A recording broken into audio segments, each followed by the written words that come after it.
Et bonjour à toutes et à tous, je suis ravi de vous retrouver aujourd'hui sur la chaîne From Common to Legend. J'espère que vous êtes en forme et bien réveillés, car aujourd'hui je vous propose dans cet épisode 2 de la série Call Judge de décortiquer ensemble 3 scénarios de règles. Le fonctionnement est simple, je vous exposerai le problème et ses hypothèses, puis je poserai la question à laquelle vous devrez répondre.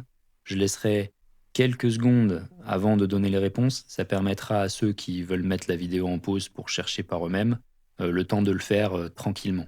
Allez, sans plus attendre, je vous propose de passer au cas numéro 1. Let's go.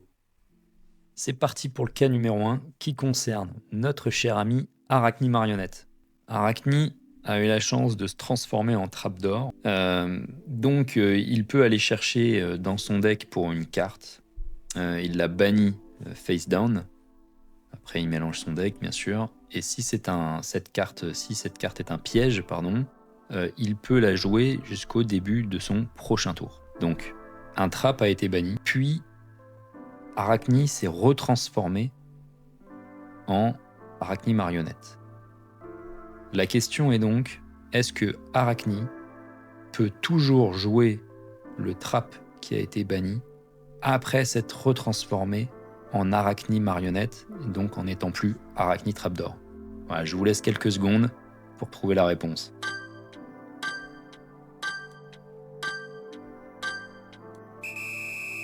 Allez, levez vos stylos, le timer est terminé. La réponse est bien oui.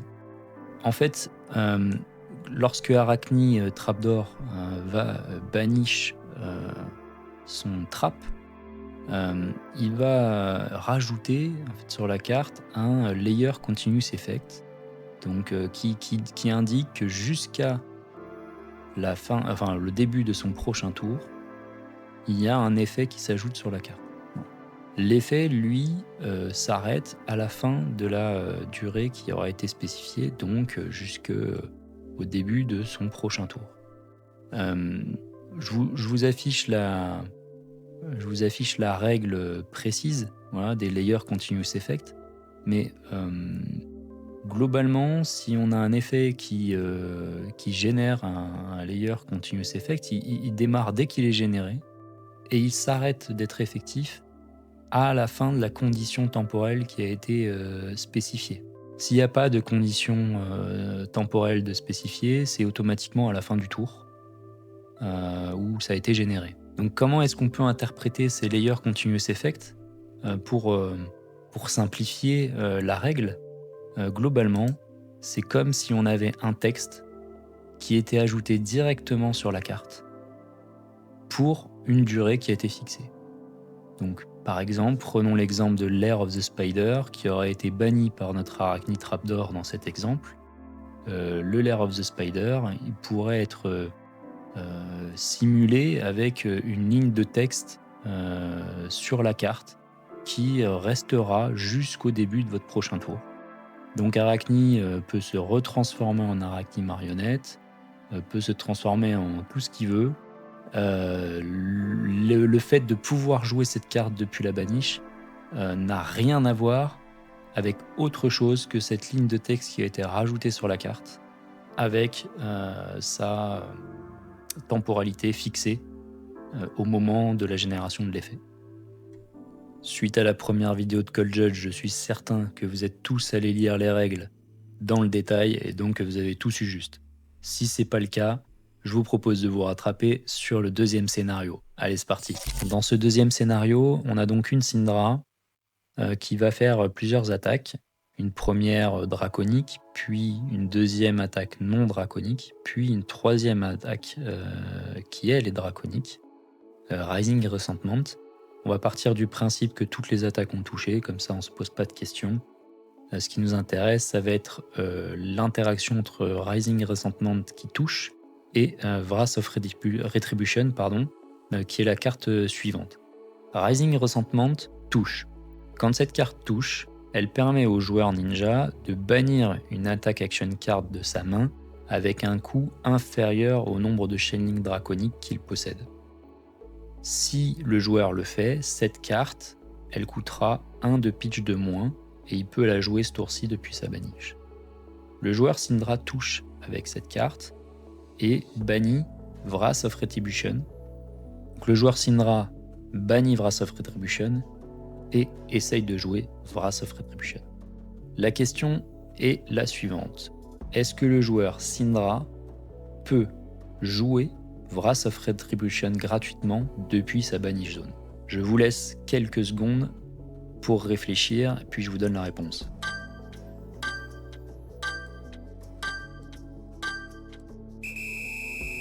Et ding ding ding, on y va pour la réponse. La réponse est non. Alors, pourquoi non? La question était involontairement posée de manière bizarre. La première question à laquelle on doit répondre, c'est est-ce que le joueur Syndra pouvait bannir Wrath of Retribution avec Rising Resentment? Il a 2 Draconic Chain, Draconic Chain Link, dans la Combat Chain. Ce qui fait que Wrath of Retribution, s'il la joue, lui coûterait 1. Néanmoins, Rising Resentment, quand elle va demander au joueur de regarder une carte action de sa main pour la bannir, et qu'elle va lui demander de regarder son coût, en fait là ce à quoi on va s'intéresser, c'est le coût qui est imprimé sur la carte, et non pas le coût après les modificateurs de coût. Wrath of Retribution a un modificateur de coût, puisque pour chaque Chainlink draconique, elle coûte 1 de moins. Mais au moment où Rising Resentment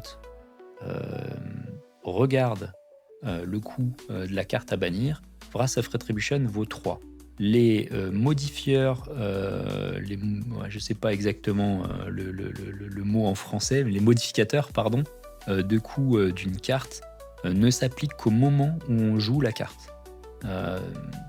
Donc là on s'intéresse à ce Rising Resentment, mais tous les effets qui vont vous demander de regarder les coûts d'une carte, il faudra vraiment regarder le coût qui est imprimé en fait sur la carte. Et si on regarde la règle en elle-même, la première phrase est très claire. Donc la propriété de coût d'une carte, donc ça c'est le chiffre qui est en haut à droite, ça c'est vraiment c'est ce qu'on appelle la propriété de coût d'une carte. Cet objet-là ne peut pas être modifié. Donc dès qu'on va regarder cet élément-là, on va prendre ce qui est imprimé sur la carte et ne pas prendre en compte tous les modificateurs, que ce soit des plus ou des moins, qui pourraient intervenir au moment où on va lancer la carte.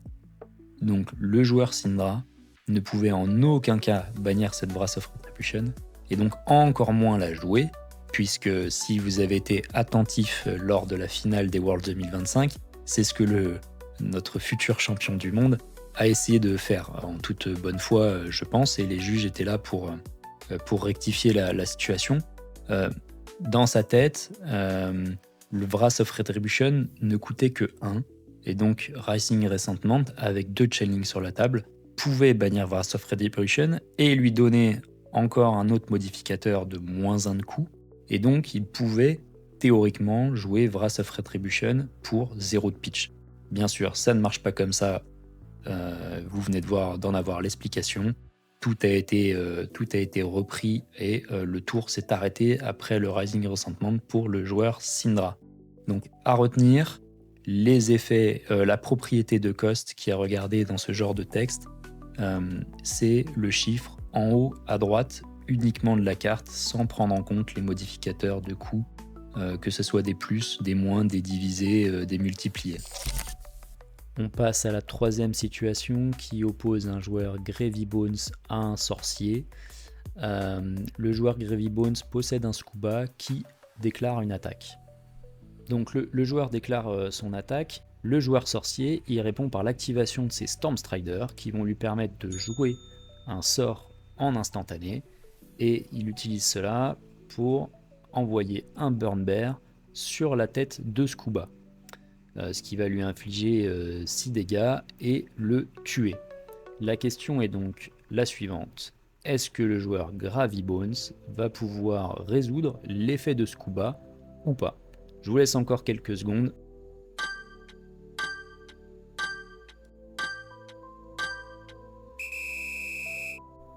Allez, fin du temps, regardons la réponse ensemble. Alors la réponse, elle peut être oui ou elle peut être non. En fait, elle va dépendre du moment où le joueur Wizard va activer ses Stormstrider.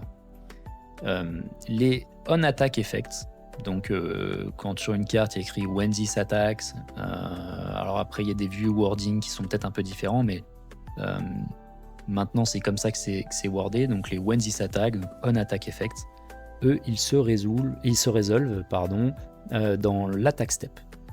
Si on regarde sur la droite, vous avez la décomposition d'une phase de combat. Vous avez toutes ces étapes en fait qui vont s'enchaîner. Donc général, c'est le moment où la personne déclare son attaque. Donc le joueur Gravy dit je vais attaquer pour 3, je vais attaquer avec Scuba. Là en fait, l'attaque elle n'est pas encore effective. On rentre dans la phase de layer step. Quel Scuba est déclaré attaquant, mais n'est pas encore attaquant. Et donc dans cette layer step, le joueur Wizard pourrait activer ses Stormstrider, utiliser Burn Bear pour tuer Scuba, et dans ce cas-là, on n'arriverait jamais à l'attack step, et donc l'effet ne se résolverait pas. Si on a une activation de Stormstrider en attack step, alors le trigger de Scuba, même s'il est tué avant vraiment d'infliger des dégâts, etc., le trigger de Scuba sera dans la stack et donc sera résolu. Donc il est vraiment important dans ce genre de cas de connaître les différentes phases de combat, donc la layer step, l'attack step, defense step, reaction step, damage step, resolution step et close step. On passe vraiment par ces 7 étapes. Et donc c'est important pour le joueur Wizard de répondre au bon moment. Et pour le joueur Gravy Bones de bien faire spécifier à son adversaire à quel moment il réagit. Là intervient un point important de Flesh and Blood, comme d'autres TCG, la communication est très importante. Toutes ces mini-décisions peuvent vraiment affecter une partie et complexifier grandement le rôle du judge en cas de désaccord. Donc je vous invite fortement à annoncer vos effets quand ils sont faits dans une étape particulière, quand ils doivent être faits dans une étape particulière. Donc là, ici, le joueur Wizard doit annoncer que c'est en layer step ou en attack step. Voilà, c'est à lui que revient cette décision.